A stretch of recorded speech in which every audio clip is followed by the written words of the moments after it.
नमस्कार विद्यार्थियों, मैं अंशु शर्मा पुनः नई वीडियो के साथ। पिछले अध्याय में हमने राठौड़ वंश के शासकों के बारे में चर्चा की थी। आज हम करेंगे मराठों का इतिहास के बारे में चर्चा। तो मराठों के इतिहास से सबसे पहले हम थोड़ी सी इनकी प्रारंभिक जानकारी ले लेते हैं कि भारत के दक्षिण पश्चिम भाग में जो ये मराठा शक्ति था, इनका उदय हुआ। यहाँ का अधिकांश भाग है वो पठारी था, इसलिए वहाँ के निवासी है वो परिश्रमी और साहसी रहे। अब ये जो मराठा कहे जाने वाले जो महाराष्ट्रवासी है, ये कद में छोटे होते थे, ये छोटे कद वाले होते थे, ठीक है। और शरीर इनका कैसे होता था, एकदम मजबूत होता था और गुरिल्ला युद्ध में कुशल होते थे। मतलब जो खुले युद्ध से बचते थे ये, और अपने दुश्मनों को छिपकर वार करते थे, जिसको हम कहते हैं गुरिल्ला युद्ध। इसमें ये पारंगत होते थे। इसके बाद यहाँ मान लो 15वीं-16वीं शताब्दी में धर्म सुधार आंदोलन चला था और भक्ति आंदोलन चला था। यहाँ अनेक संत हुए हैं, जैसे तुकाराम, रामदास, एकनाथ। इन्होंने महाराष्ट्र में धर्म सुधार आंदोलन का प्रतिपादन किया। और महाराष्ट्र के जो लोग हैं वो बहुत ही सरल और व्यवहारिक थे और इनकी भाषा भी बहुत व्यवहारिक थी। तो यह है प्रारंभिक जानकारी। अब हम जो आपके सिलेबस में है उसमें है शिवाजी। तो अब हम छत्रपति शिवाजी पढ़ेंगे।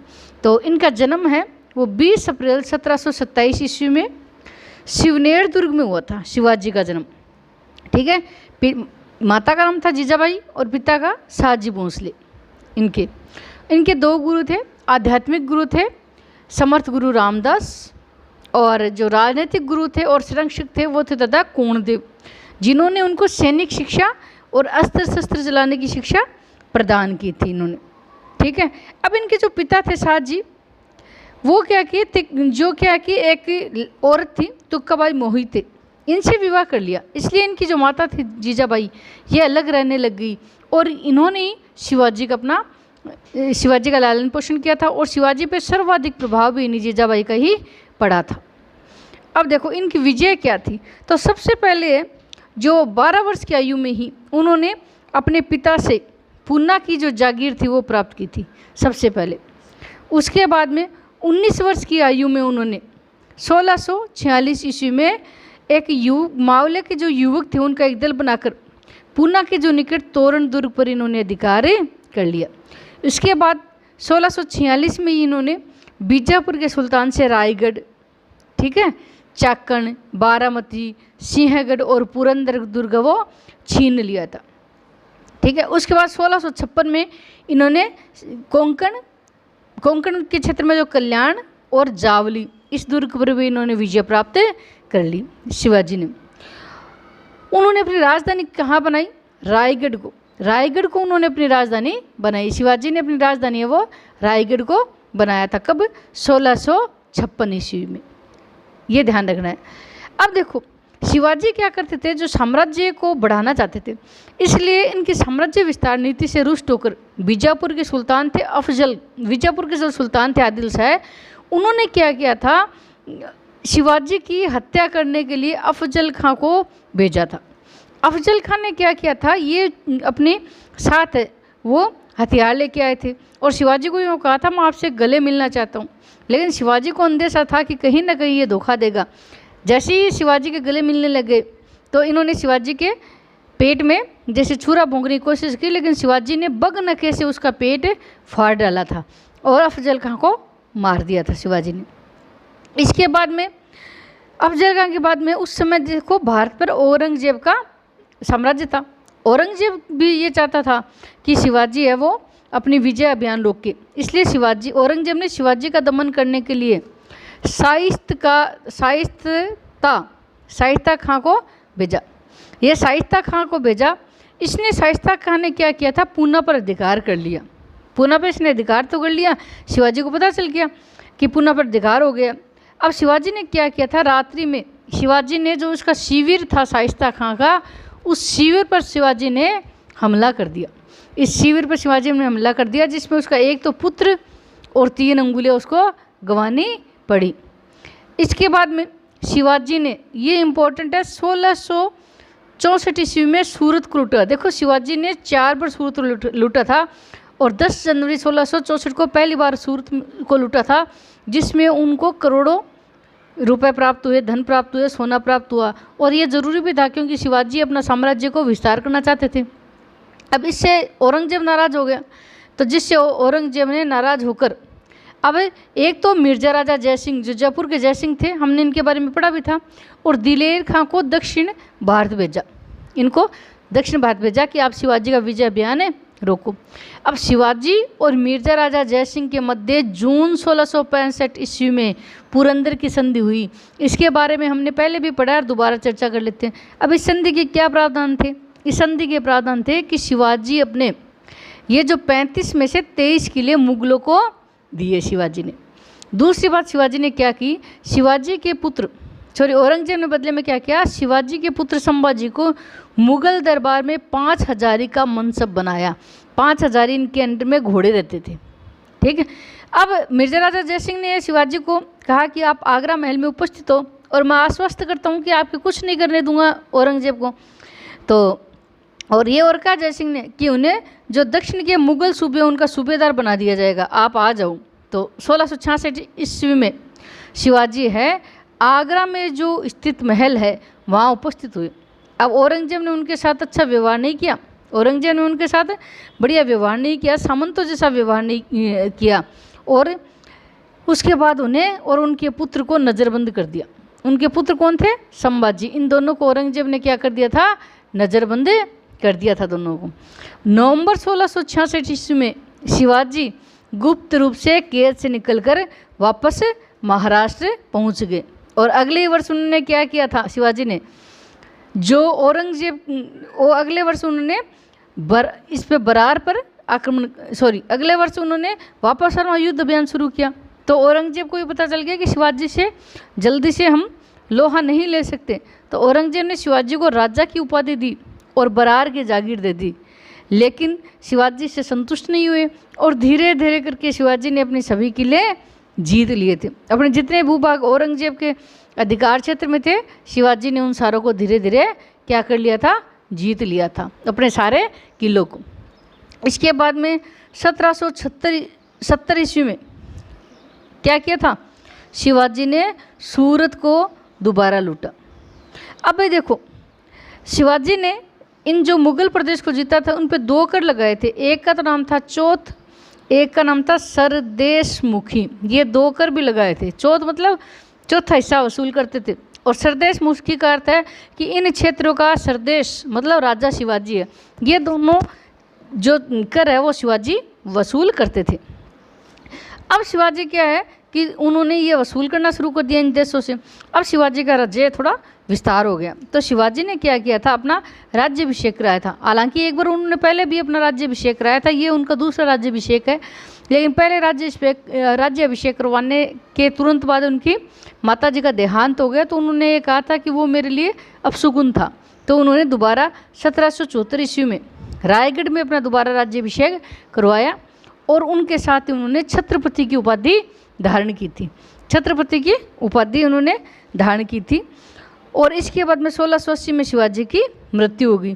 अब जब इनकी मृत्यु हो गई तो इस समय मराठा राज्य है वो बेलगांव से लेकर मतलब कर्नाटक से लेकर तुंगभद्रा नदी के तट तक उनका साम्राज्य विस्तार था। और शिवाजी ने दक्षिण भारत में एक स्वतंत्र हिंदवी राज्य की स्थापना की थी। अब देखो, ये हो गया आपका शिवाजी के बाद हम थोड़ा सा अध्ययन कर लेते हैं बहमनी और विजयनगर साम्राज्य की। बहमनी और विजयनगर साम्राज्य में हम सबसे पहले देखो किसके बारे में चर्चा करेंगे? सबसे पहले हम विजयनगर के साम्राज्य के बारे में चर्चा करेंगे। अब विजयनगर में आपके सिलेबस में सिर्फ एक ही वंश है, वो है संगम वंश। देखो, संगम वंश इसको लिए क्यों कहते हैं? क्योंकि संगम वहाँ एक सामंत था और उनके पुत्र 2 थे, एक हरिहर था, एक बुक्का।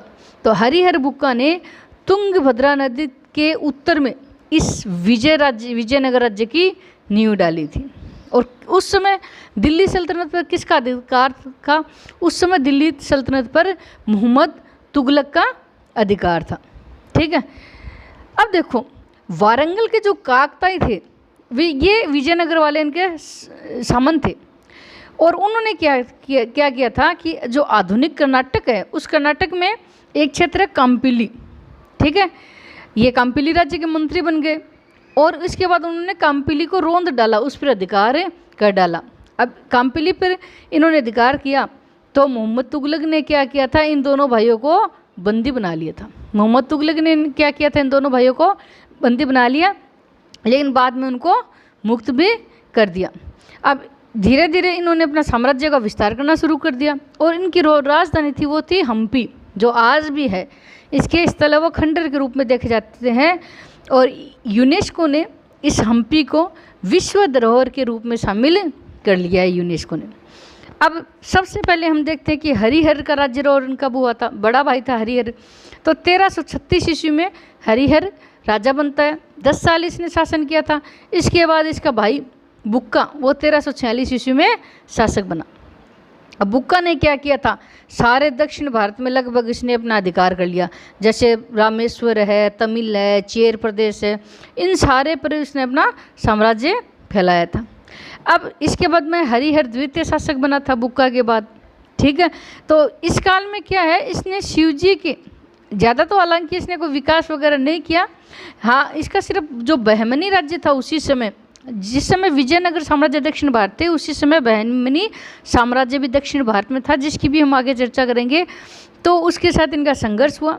और यह जो हरिहर द्वितीय है, ये विरूपाक्ष शिव का उपासक था। शिव के जो विरूपाक्ष रूप है इसका उपासक था ये, ठीक है। इसके बाद में देवराय प्रथम शासक बने, उसके बाद में हरिहर द्वितीय बने थे। ये दोनों शासक है उस समय दक्षिण भारत में जो मुस्लिम शासक था, बहमनी शासक, उससे पराजित ये हो गए थे।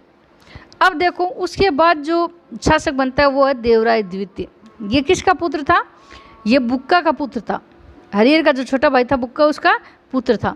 और उसकी उपाधि थी गज बटेकर, यानी गज कहते हैं हाथियों का, गज बटेकर का अर्थ है हाथियों का शिकारी। ये उसकी उपाधि थी, इसने यह उपाधि धारण कर रखी थी। इसने बहमनी साम्राज्य का मुकाबला करने के लिए पहली बार सेना में मुस्लिमों की भर्ती की थी।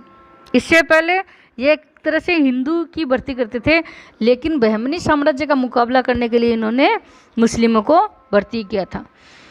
अब देवराय द्वितीय के काल में ही एक इटली का यात्रा करने आए निकोलो कोंटी। एक तो ये ध्यान नाम रखना आप, देवराय द्वितीय के काल में निकोलो कोंटी आया था। और दूसरा है फारस का दूत अब्दुल रज्जाक। ये दोनों यात्री के बारे में पूछते हैं किसके काल में आए थे, तो देवराय द्वितीय काल में ये विजयनगर में आए। और इनका जो अंतिम शासक था वो था मल्लिकार्जुन और विरूपाक्ष। अब इस विरूपाक्ष ये अयोग्य था। इसी के कार्यकाल में नरसिंह सालू ने इसकी हत्या कर दी विरूपाक्ष की, और सालू वंश की स्थापना की थी, जो आपके सिलेबस में नहीं है। अब हम कहते हैं बहमनी साम्राज्य के बारे में थोड़ी सी चर्चा कर लेते हैं। अब देखो बहमनी साम्राज्य में क्या है, इसकी जो स्थापना है वो हसन गंगू नामक एक सामंत ने की थी, ठीक है। किसके खिलाफ, देखो मैंने बताया था ना मोहम्मद तुगलक उस समय शासन कर रहा था दिल्ली पे, तो मोहम्मद तुगलक के खिलाफ इसने विद्रोह करके हसन गंगू ने बहमनी साम्राज्य की स्थापना की। ये इंपॉर्टेंट क्वेश्चन है, बहमनी साम्राज्य का संस्थापक कौन था। हसन गंगू ने अलाउद्दीन बहमन शाह की उपाधि धारण की और गुलबर्ग को अपनी राजधानी बनाई थी। अब बहमनी साम्राज्य की सीमा विजयनगर सीमा से लगती थी, इसलिए इन दोनों में सीमा टकराने के कारण दोनों में संघर्ष चलता रहता था, ठीक है। ये थोड़ा सा ध्यान रखते थे। अब देखो मेन जो इनमें कारण था ना, वो एक कारण ये था कि दो सीमा पर दो किले पड़ते थे, एक तो था मुकदल और एक था रायचूर। इन दोनों पर ये अधिकार करना चाहते थे, जो इन दोनों के मध्य युद्ध का मुख्य कारण था। इसके बाद में बहमनी के जो नवे सुल्तान था, जिसका पूरा नाम है साहिबुद्दीन अहमद, इसने गुलबर्ग से हटकर बिदर को अपनी राजधानी बनाया और उसका नाम रखा मोहम्मदाबाद। नाम क्या रखा इसने, मोहम्मदाबाद इसने नाम रखा। अब बहमनी राज्य में क्या थे कि इसमें मुस्लिम जो अल्पसंख्यक थे, इसलिए इन्होंने क्या किया था कि कई विदेशी जो है ना शिया मुसलमान, वो वहाँ आके बस गए थे बहमनी में। अब पहले ये मुस्लिम कम संख्या में थे, अब विदेशी शिया भी इस बहमनी में आके बस गए, तो इससे क्या कि जो सुन्नी लोग थे वहाँ बहमनी रहने वाले, वो इनसे नाराज़ हो गए। और जो उनका 13वां शासक था इसके मोहम्मद गवा, ठीक है, उसको क्या करती, वहाँ के जो शासक थे मोहम्मद तृतीय ने, वहाँ के जो सेवक था मोहम्मद गवा, उसको फांसी दे दी। फांसी देने के बाद वहाँ की जनता इससे नाराज़ हो गई और गवा की मृत्यु के बाद बहमनी राज्य का पतन होना शुरू हो गया। और आखिरी जो सुल्तान था उसका नाम था कलीमुल्लाह महमूद। कलीमुल्लाह महमूद। अब इसी के काल में ये बहमनी साम्राज्य वो 5 प्रांतों में बंट गया था। अब इसके टुकड़े हो गए। 5 प्रांत कौन कौन से थे? बिदर, बरार, अहमदनगर, बीजापुर, गोलकुंडा। जहाँ क्या है, अलग अलग सामंतों ने अपने अपने स्वतंत्र राज्य की स्थापना कर ली थी। इसी के साथ ये बहमनी साम्राज्य समाप्त हो गया। तो विद्यार्थियों, ये था शिवाजी, विजयनगर और बहमनी साम्राज्य। अगले जो अपना वीडियो है उसमें हम सिख धर्म के बारे में चर्चा करेंगे और शायद ये अपना इसका लास्ट वीडियो ही होगा।